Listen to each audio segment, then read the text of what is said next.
ये क्या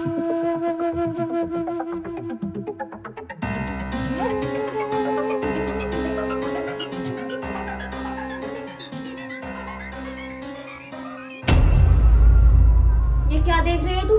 कुछ नहीं मेम साहब, मैं तो बस यहाँ पे झाड़ू लगा रहा था। अच्छा, और जरा ये बताओ, ये गेट कैसे खुला? ये दरवाजा शायद हवा से खुल गया होगा। अच्छा, हवा से भी कोई गेट खुलता है? मुझे ना अच्छी तरीके से याद है कि मैंने गेट अच्छे से बंद किया था। अरे मेम साहब, आप ये कैसी बातें कर रही हैं? मैं क्यों भला ये गेट खोलूंगा? मैं तो सच में यहाँ पर झाड़ू ही लगा रहा था। आपको गलतफहमी हुई है। तुम ना ये फालतू की बातें मत बताओ मुझे। एक काम करो, यहाँ पे भूत की तरह तो खड़े हो मत, मेरे लिए चाय लेके आओ। ठीक है, मैं चाय बना देता हूँ, पर मैं सोच रहा हूँ ना पहले ना झाड़ू पोछा कर लेता हूँ, फिर आपके लिए ना आराम से ना बहुत अच्छी चाय बनाऊंगा। अच्छा, अब तुम मेरी बात काटोगे? पहले जितना कहा है ना उतना करो, चाय लेके आओ। जी मेम साहब। बताओ, मुझे अच्छे से याद है कि मैंने गेट बंद किया था, लेकिन नहीं, अपनी चलाता है, हवा से खुलता है गेट कोई। इससे ना बात करनी पड़ेगी, इसका ना ज्यादा ही दिमाग चलने लगा है। करती हूँ इससे बात में। क्या यार मेम साहब, हर वक्त मुझे सुनाती रहोगी, डांटती रहोगी। आपको दिखता नहीं है क्या मैं आपसे कितना प्यार करता हूँ? बेहद बेइंतहा मोहब्बत करता हूँ आपसे मैं। और कोई नहीं, कितना डांटोगी आप मुझे? एक दिन तो मेरी होगी ही। और वो दिन पता है कौन सा है? आज है, क्योंकि आज का दिन आपने दिया है, मुझे मौका दिया है। आपने कहा ना मुझे चाय बनाने के लिए। आज मेम साहब, मैं आपके लिए ना ऐसी चाय बनाऊंगा ना, आप ना खुश हो जाएंगी। पता है मेरे पास क्या है? मेरे पास ये है बेहोशी की दवा। अक्सर मैं इसे ना लेकर घूमता हूँ, सोचता हूँ कि यार इसका यूज कब करूँ। वो आज है, वो दिन आज आ गया मेरे लिए। आज इसका ना यूज अच्छे से होगा। जब ये आपकी चाय में मिलाऊंगा ना, तो 2 घंटे तक आप उठेंगे नहीं, क्योंकि आपने मुझे ना वो चीज दिखा दिया है जो मैं सोच भी नहीं सकता हूँ कि आपका बदन है जो मक्खन शरीर। मन तो कर रहा था मेम साहब आपको दबोच लूं। यार मेरी गलती है, अगर वक्त से पहले पहुंच जाता ना तो आपको बिना साड़ी के देख लेता। पर कोई नहीं, ये बेहोशी की दवा है ना, ये मेरे सारे ना अनुमान पूरे करेगी। एक काम करता हूँ, अब चाय बना ही लेता हूँ।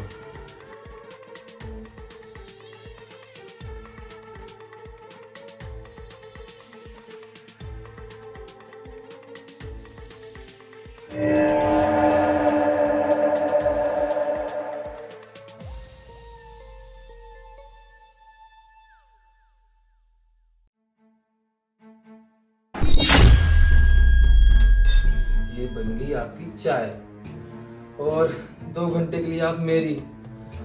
आज मैम साहब 2 घंटे में मैं आपके साथ ये सब करूंगा ना, आपको कुछ पता ही नहीं चलेगा। अगर कुछ पता चल भी गया कोई दिक्कत नहीं, आप किसी को कुछ बताओगे ही नहीं, क्योंकि बदनामी तो आपको भी लगेगी। और वैसे भी साहब ना देर रात में आएंगे, तो मैं ना बहुत कुछ कर सकता हूँ आपके साथ।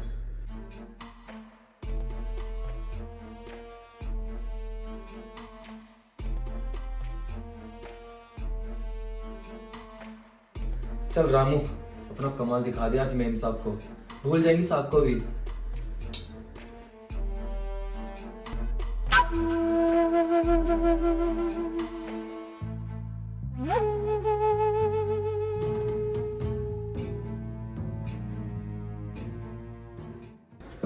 मेम साहब आपकी चाय। हाँ, रख दो, पी लूंगी मैं। अरे रख दो। मेम साहब इतने अच्छे मन से बनाई है, ये ठंडी हो जाएगी, फिर ना इसका स्वाद ना खराब हो जाएगा। अभी पी लीजिए ना। अरे हाँ, मैं ठंडी पी लूंगी, रख दो तुम। ठीक है फिर, रख दी। और सुनो, मुझे ना तुमसे सॉरी बोलनी थी, सुबह मैंने तुम्हें डांट दिया था ना। अरे मेम साहब आप भी कैसी बातें कर रही हैं? आप मालकिन है मेरी, आप गुस्सा कर सकती हैं, मुझे कोई बुरा नहीं लगा। अच्छा ये सब छोड़िए, शाम के खाने में क्या बनाऊं मैं? नहीं, शाम के खाने में कुछ नहीं बनाना है, जब बनाना होगा तो मैं बता दूंगी। ठीक है, जैसा आप कहें। बस मेम साहब, बस मैं आपसे यही कहूंगा कि ये चाय जरूर पी लेना, ठंडी हो जाएगी ना तो उसका स्वाद ना बहुत खराब हो जाएगा। हाँ, चाय में पी लूंगी। ठीक है, मैं चलता हूँ।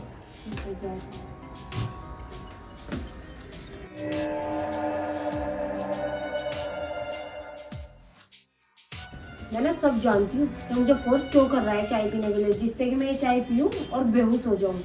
लेकिन नहीं, मैं तेरी साजिश कामयाब नहीं होने दूंगी, क्योंकि मैं ये चाय अब फेंकने वाली हूँ। तुझे क्या पता चल रहा है?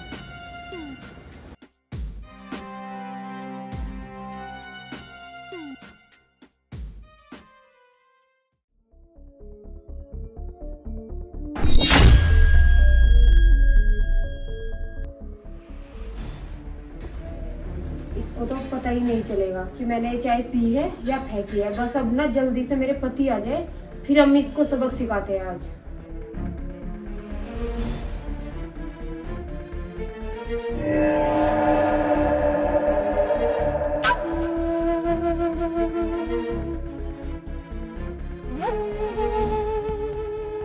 क्या मेम साहब, गलत किया ना आपने मुझ पे गुस्सा करके। उसका नतीजा आपको क्या मिला? बेहोश हो गई आप। और मैं क्या ही करता। आपने जो मुझे अपना ये बदन दिखलाया है ना, मुझसे रहा ही नहीं गया। मैंने बहुत कंट्रोल किया कि मैं ना करूं, पर पता है मेम साहब, मैं आपके साथ ना ये सब ना होश में करना चाहता था कि आप होश में रहें और मुझे मजा आए। और मुझे मजबूरन आपको बेहोश करना पड़ा, क्योंकि आप ऐसे तो मानती नहीं, क्योंकि आप एक टेढ़ी उंगली हैं। और टेढ़ी उंगली को ना मुझे ना बहुत अच्छी तरह से आता है सीधा करना। तो कोई नहीं, अब होंगे मेरे सारे अरमान पूरे। अब ना रामू, ज्यादा ना वक्त ना बर्बाद मत कर। 2 घंटे हैं वैसे भी तेरे पास। बस मेम साहब हो जाओ आप मेरी। मेम साहब, मेम साहब कहाँ हैं? मेम साहब यहाँ है। साहब यहाँ आप एकदम से कैसे आ गए? क्या हुआ? मुझे देख के तेरे चेहरे का रंग क्यों उड़ गया? क्या कर रहा था कमरे में? मैं कमरे में सब सफाई करने आया था बस। सफाई करने आया था या ये चेक करने आया था जो तूने चाय में बेहोशी की दवाई मिलाई थी, उसको पीकर तेरी मेम साहब बेहोश हुई कि नहीं? साहब क्या बोल रहे हैं आप? मुझे सच में कुछ समझ नहीं आ रहा है। क्या दवा, क्या बेहोश? बकवास बंद कर। जब तू उसकी चाय में बेहोशी की दवा मिला था ना, तो उसने अपनी आंखों से देख लिया था और मुझे फोन करके सब सच बता दिया। ओह, तो ये है इसकी चाल। मुझे तो ना इस पे सुबह से ही शक हो रहा था। अब बताओ, मेरी चाय में बेहोशी की दवाई मिला रहा है ताकि मैं बेहोश हो जाऊं और ये मेरा फायदा उठा सके। लेकिन नहीं, ऐसा तो होगा नहीं। सुबह भी वो गेट इसी ने खोला था, वो हवा से नहीं खुला था। मुझे पता है पहले ही। मैं तो टेंशन हो रही है, मैं करूँ तो करूँ क्या? हाँ, मैं एक काम करती हूँ, अपने पति को फोन कर देती हूँ।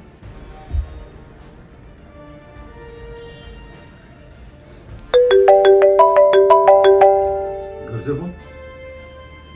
हाँ बेबी, कहाँ हो आप? मैं एक दोस्त से मिलने आया था, कुछ काम था। अच्छा, आप एक काम करिए, घर पे आ जाइए जल्दी से। घर आ जाऊँ? अरे सुबह ही तो निकला हूँ, क्या हो गया?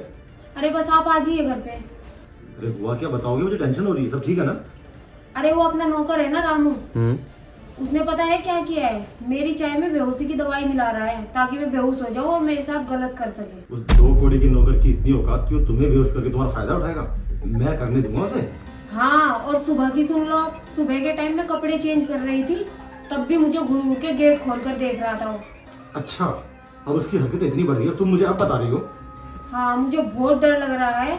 आप जल्दी से आ जाइए, क्योंकि उसके इरादे है ना ठीक नहीं है बिल्कुल भी। डरने की जरूरत नहीं है, मैं आ रहा हूँ। बस जैसा मैं बोलूँ वैसा करना। जो चाय वो तुम्हें देने वाला ना, उस चाय को पीना मत और नजरें चुरा कर उसको फेंक देना। तब तक मैं पहुंच जाऊंगा और उस कमीने को मैं रंगे हाथ पकड़ूंगा, समझे? हाँ ठीक है, आप आ जाइए। मैं वैसे ही करूंगी जैसा आप बोल रहे हैं, लेकिन जल्दी प्लीज। मैंने बोला ना, डरो मत। मैं आ रहा हूँ और उसकी एस्तेसी करता हूँ। अभी निकल रहा हूँ मैं। उस 2 कौड़ी की नौकर की इतनी औकात कि वो मेरी घरवाली का फायदा उठाना चाहता है, उसको उसकी औकात याद दिलानी पड़ेगी। 2 कौड़ी के नौकर, तेरी इतनी हिम्मत कि जिस थाली में खाया उसी में छेद करेगा? हैं? तेरी गरीबी पर तरस खाकर तुझे हमने काम पर रखा था और तू ये करने चला था अपनी मालकिन के साथ? नहीं साहब, मैं सच कह रहा हूँ। आपको ना बीवी गलत फहमी हो रही है। मैं इस तरह का इंसान ही नहीं हूँ। मैं मेम साहब के साथ भला ऐसा क्यों करूंगा? लगता है ये ऐसे नहीं मानेगा। पुलिस को बुला के जब 4 डंडे पड़ेगा ना, तब सच्चाई बताएगा। बता सच क्या है? नहीं साहब, आप पुलिस को मत बुलाइए, मैं बताता हूँ। दरअसल साहब, मेरा मेम साहब को ना बहुत चाहता हूँ। पहले दिन से ही ना मैं उनको अपना बनाना चाहता था। वो मुझे ना बहुत अच्छी लगती हैं। बस साहब, मैं ना मेम साहब के साथ ना कुछ 2 पल बिताना चाहता था, जैसे आप बिताते हैं। शर्म नहीं आती? अरे क्या कुछ नहीं किया तेरे लिए हमने। तू हाथ पैर जोड़ता हुआ आया था हमारे पास काम मांगने कि मेरी पत्नी 2 बच्चे हैं, उनके स्कूल में एडमिशन करने हैं, और तू उस सब का सिला ये दे रहा मैं? तुझे तो बेटा बहुत लंबे के लिए अंदर भेजूंगा, पूरी जिंदगी जेल में चलेगा, तू समझा? नहीं साहब, मैं मानता हूँ मुझसे बहुत बड़ी गलती हो गई है।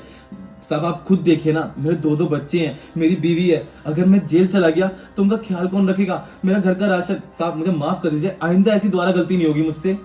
नहीं, इसको आप माफ नहीं कर सकते। अगर इसको आज आपने माफ कर दिया तो ये कल किसी और के साथ भी ऐसे ही करेगा। इसको पुलिस के हवाले कर दीजिए। सही कह रही तू। इस जैसे बंदे को माफी नहीं, सजा मिलनी चाहिए, क्योंकि ऐसे बंदे समाज के लिए खतरा होते हैं। तुम इनको करके आता उसको पुलिस के हवाले। नहीं साहब, ऐसा मत करिए। मेम साहब बोले ना साहब को, साहब मुझे माफ कर